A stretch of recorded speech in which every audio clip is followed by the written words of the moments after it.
ఓం శుభంకర్యే నమః. వక్రతుండ మహాకాయ సూర్యకోటి సమప్రభ నిర్విఘ్నం కురు మే దేవ సర్వకార్యేషు సర్వదా. ఆదిత్యాయ చ సోమాయ మంగళాయ బుధాయ చ గురు శుక్ర శనిభ్యశ్చ రాహవే కేతవే నమః. గురు బ్రహ్మా గురుర్విష్ణుః గురుర్దేవో మహేశ్వరః గురు సాక్షాత్ పరబ్రహ్మ తస్మై శ్రీ గురవే నమః. శ్రీ శ్రీ శ్రీ గణపతి సచ్చిదానంద సద్గురుభ్యో నమో నమః. ఈ యొక్క విశ్వావసునామ సంవత్సరములో మీనరాశి వారికి అక్టోబర్ నెలలో గల గోచార ఫలితాలను తెలియచేస్తున్నాము. శ్రద్ధగా ఆలకించండి. మీనరాశి వారికి అక్టోబర్ నెలలో అష్టమ స్థానములో కుజ సంచారము చేత దైవ బలము విపరీతంగా ఉంటుంది.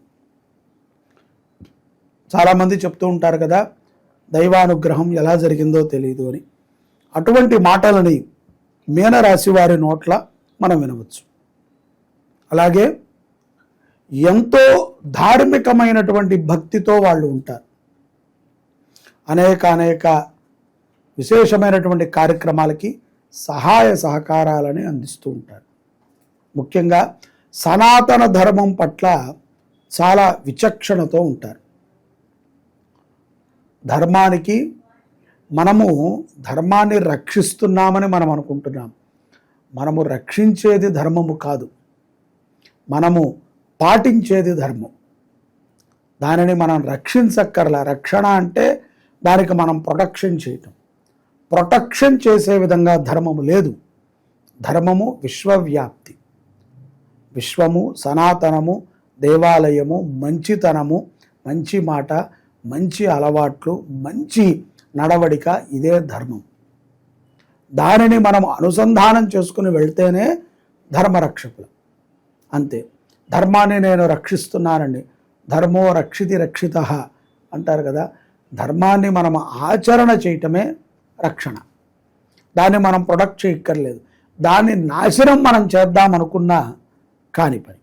కాబట్టి మీనరాశిలో ఉన్నటువంటి ఉద్యోగస్తులు కానీ వ్యాపారస్తులు కానీ సనాతన ధర్మం పట్ల చాలా అవగాహన కలిగి ఉంటారు. వారికి వచ్చేటువంటి జీతంలో కొంత భాగాన్ని, సంపదలో కొంత భాగాన్ని ధర్మానికి ఖర్చు పెడతారు అనటంలో ఎటువంటి అతిశయోక్తి లేదు. అలాగే సనాతన ధర్మములో ఎన్నో గొప్ప విషయాలు మనకు చెప్పబడ్డాయి. ఇవి విశ్వసించటానికి నమ్మశక్యంగా లేకపోయినా కొన్ని మనము విశ్వసించక తప్పదు. గోమాతని పూజించండి, పశువులని పూజించండి, బ్రాహ్మణ్ణి పూజించండి. అప్పుడే మనకంటారు కదా, లోకా సమస్త సుఖినో భవంతు. లోకమంతా బాగుంటే ఆ బాగులో మనం ఉంటాం.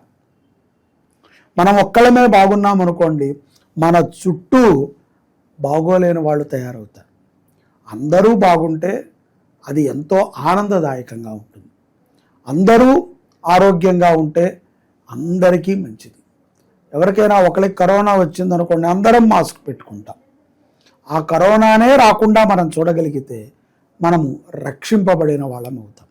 అలాగే మన చుట్టూ ఉండేటువంటి సమాజం బాగుండాలి. మన చుట్టూ ఉండేటువంటి ప్రజలు, భక్తులు, జనాలు అందరూ బాగుండాలి. ఎప్పుడూ కూడా సత్కర్మని చేసే విధంగా మన ఆలోచన ఉండాలి. హాని కలిగించే విధంగా ఉండకూడదు. చాలా మాధ్యమాల ద్వారా మనం తెలుసుకుంటున్నాం, చూస్తున్నాం. మనుషులు క్రూరత్వానికి దగ్గరైపోతున్నారు. క్షణక ఆవేశంలో ఏ తప్పు చేస్తున్నామో తెలియకుండా చేస్తున్నారు. కాబట్టి ప్రతి వాళ్ళని మనం మార్చలేము, కానీ మన చుట్టూ ఉన్నటువంటి వారిని మనం మార్చుకోవచ్చు. ముఖ్యంగా మన పిల్లలని ఇంట్లో ఫోన్ వాడకుండా మనం చూడగలిగితే గుడికి వెళ్ళినప్పుడు వాడరు. అలాగే పెద్దలతో మాట్లాడేటప్పుడు వాళ్ళ ముఖము చూసి మాట్లాడే విధానాన్ని నేర్పాలి. అంతే తప్ప ఏదో తప్పు చేసిన వాళ్ళలాగా భూమిని అటు ఇటు చూడకూడదు. ఇటువంటి చిన్న మార్పులతో పిల్లల యొక్క భవిష్యత్తుని కూడా మీనరాశి జాతకులు తీర్చిదిద్దుకోవచ్చు. మన ఇంట్లో అనేక సమస్యలు ఉంటూ ఉంటాయి. ఆ సమస్యలకి దైవ బలముతోనే మనము విజయాన్ని పొందాలి తప్ప అధైర్యవంతులమయ్యి ఇది కాదులే ఇంకొకటి, అది కాదులే ఇంకొకటి అని మనం ఆలోచన చేయకూడదు. ముఖ్యంగా మన స్థితికి తగ్గ విధంగా, మన స్తోమతకి తగ్గ విధంగా మనము నడుచుకున్నప్పుడు అన్నీ కూడా సక్రమంగా ఉంటాయి. మీనరాశిలో ఉన్నటువంటి విదేశస్తులకి కొన్ని జాగ్రత్తలు అవసరం.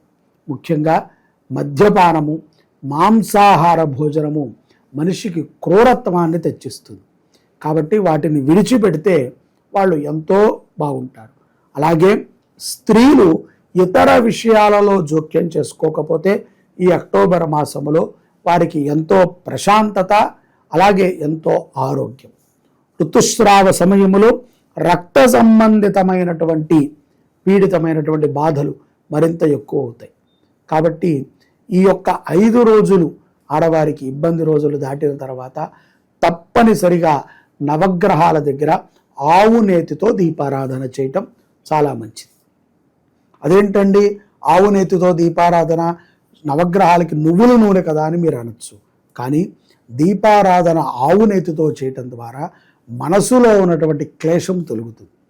ఆ తేజోశక్తిలో మనం నవగ్రహాలను చూడటం ద్వారా వాటికి విపరీతమైనటువంటి శక్తి ఆపాదవుతుంది.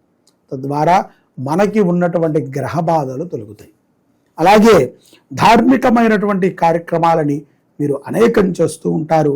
మీనరాశి జాతకులు అక్టోబర్ నెలలో చండీ హోమాన్ని కూడా చేయించండి. శ్రీ శుభంకరి సేవా సమితి సెప్టెంబర్ 22వ తారీఖు నుంచి అక్టోబర్ 2 వరకు దేవీ నవరాత్రుల్లో శతచండీ యాగాన్ని శుభంకరి దేవస్థానంలో చేస్తారు.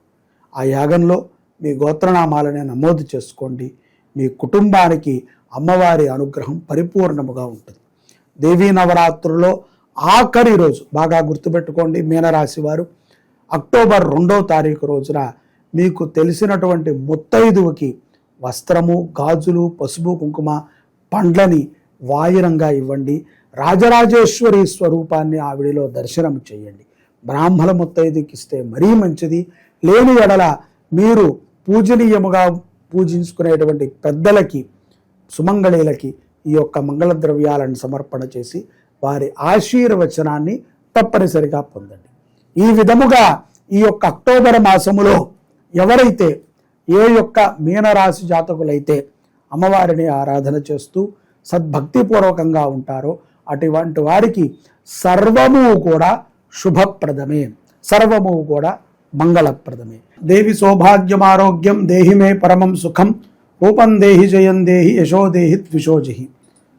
ఈ యొక్క 2025వ సంవత్సరము సెప్టెంబర్ 22 నుంచి అక్టోబర్ 2 వరకు దేవీ నవరాత్రుల్ని మనం శరన్నవరాత్రుల్ని ఆచరణ చేసుకుంటున్నాం.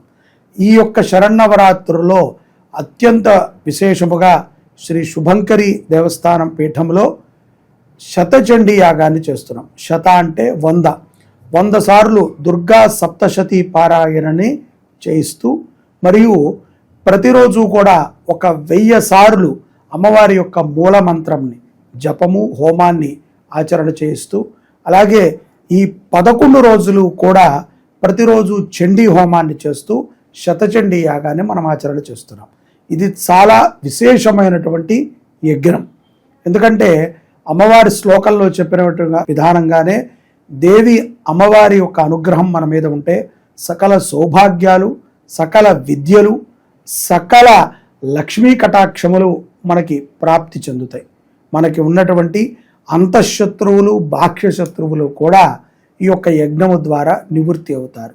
రాజకీయ పరంగా కానీ, న్యాయ వ్యవస్థతో పోరాటము కానీ, లేకపోతే భూ సంబంధిత విషయాలలో ఇరుక్కున్నా కానీ, లేకపోతే కుటుంబ కలహాల నుంచి కానీ, అలాగే వ్యాపారములో కానీ, ఉద్యోగములో కానీ ఉన్నటువంటి చికాకులని మనము తొలగించుకోవాలి అంటే కనుక ఏకైక బ్రహ్మహస్త్రము ఏమిట్రా అంటే చండీ యాగం. అందుకనే అన్నారు కలో చండీ వినాయకం. కలియుగములో చండీ అమ్మవారిని ఆరాధన చేసిన, గణపతిని ఆరాధన చేసిన ఇట్టే మనం అనుకున్నటువంటి కార్యాలన్నిటినీ కూడా మనము కలిగించుకోగలుగుతాం. ఇది ఒక సులభతరమైనటువంటి అవకాశం మానవులకి. ఎందుకంటే సామూహికంగా ఈ యాగం జరుగుతోంది. మీరు కూడా ఈ యొక్క యాగంలో పాలు పంచుకుని అమ్మవారి యొక్క అనుగ్రహాన్ని పొందండి. ఇతర వివరాలకి కింద కనబడుతున్నటువంటి నెంబర్ని సంప్రదించి మీ యొక్క గోత్రనామాలని నమోదు చేసుకుని అమ్మవారి అనుగ్రహం పొందండి. అమ్మ దయ ఉంటే అన్నీ ఉన్నట్టే. జై శుభంకరి.